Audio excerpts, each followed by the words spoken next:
वर्तमान में लोकसभा चुनाव चल रहे हैं। इसी बीच जजिया कर की बात भी उठने लगी है। सवाल ये कि आखिर जजिया कर क्या होता है और ये किसने लगाया था और क्यों लगाया था। आज हम आपको इसी बारे में जानकारी देने वाले हैं, लेकिन इससे पहले आप हमारी इस वीडियो को लाइक कर लीजिए, शेयर कर दीजिए, सब्सक्राइब कर दीजिए हमारे चैनल मोजो पत्रकार को, जिससे आपको और भी नोटिफिकेशन टाइम टू टाइम मिलती रहे। नमस्कार, स्वागत है आपका मोजो पत्रकार में। मैं हूं आपके साथ उद्देश्य मंगल।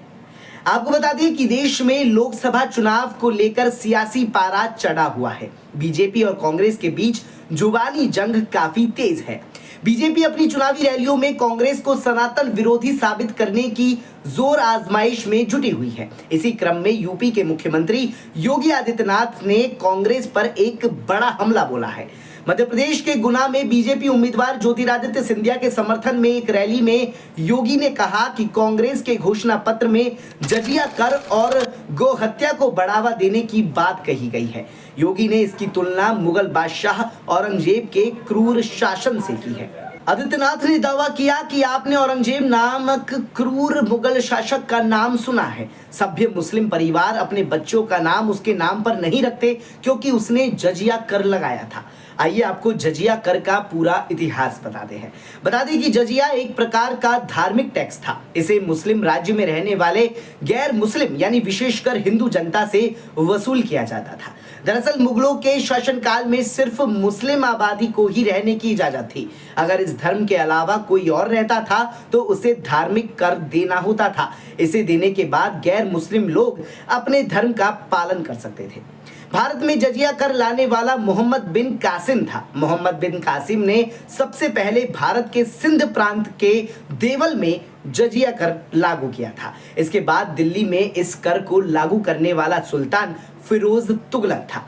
इस कर को गैर मुसलमानों पर लागू किया गया था, लेकिन पहले जहां ब्राह्मण इस कर के दायरे में बाहर होते थे, फिरोज तुगलक के फरमान के बाद इसे उनके ऊपर भी लागू कर दिया गया, जिसके बाद इसका देश भर में काफी विरोध हुआ। बता दें कि जजिया टैक्स का कई मुस्लिम शासकों ने विरोध किया था, जिसमें से एक बादशाह अकबर भी थे। मुगलों की तीसरी पीढ़ी में जब अकबर का शासनकाल शुरू हुआ तो उन्होंने जजिया टैक्स पर रोक लगा दी, लेकिन जब औरंगजेब ने राजगद्दी संभाली तो अकबर के इस निर्णय की खूब आलोचना की और फिर से जजिया कर शुरू कर दिया। अकबर ने 1564 ईस्वी में जजिया कर समाप्त किया था। 1575 ईस्वी में फिर से लगा दिया। इसके बाद 1579 से लेकर 80 ईस्वी में फिर समाप्त कर दिया। औरंगजेब ने 1679 ईस्वी में जजिया कर फिर से लगा दिया। 1712 ईस्वी में जहांदार शाह ने अपने वजीर जुल्फिकार खां और असम खां के कहने पर विधिवत रूप से इसे समाप्त कर दिया था। आखिर में 1720 ईस्वी में मोहम्मद शाह रंगीला ने जयसिंह के अनुरोध पर जजिया कर हमेशा के लिए हटा दिया। बता दें कि औरंगजेब की बदनामी की सबसे बड़ी वजह जजिया कर है, जो गैर मुस्लिम लोगों से वसूला जाता था। इसे ही उसकी मजहबी कट्टरता और खराब प्रशासन की एक सबसे बड़ी मिसाल बताया जाता है। दरअसल जजिया लगभग एक सदी से लागू नहीं था। ऐसे में औरंगजेब ने साल 1679 में जजिया फिर से लागू किया तो गैर मुस्लिमों के लिए ये बड़ी सिरदर्दी बन गया, क्योंकि वे लोग पहले ही कई तरह के और भी टैक्सेस देते थे।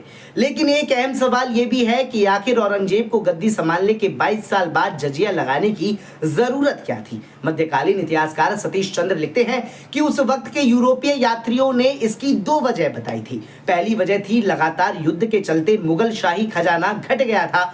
वहीं दूसरा कारण था गैर मुस्लिमों का धर्म परिवर्तन करा के मुसलमान बनाना। तो ये था जजिया कर का पूरा इतिहास। आपको ये जानकारी कैसी लगी, अपना जवाब हमारे कमेंट बॉक्स में जरूर दीजिएगा। बने रहिए मोजो पत्रकार के साथ। नमस्कार।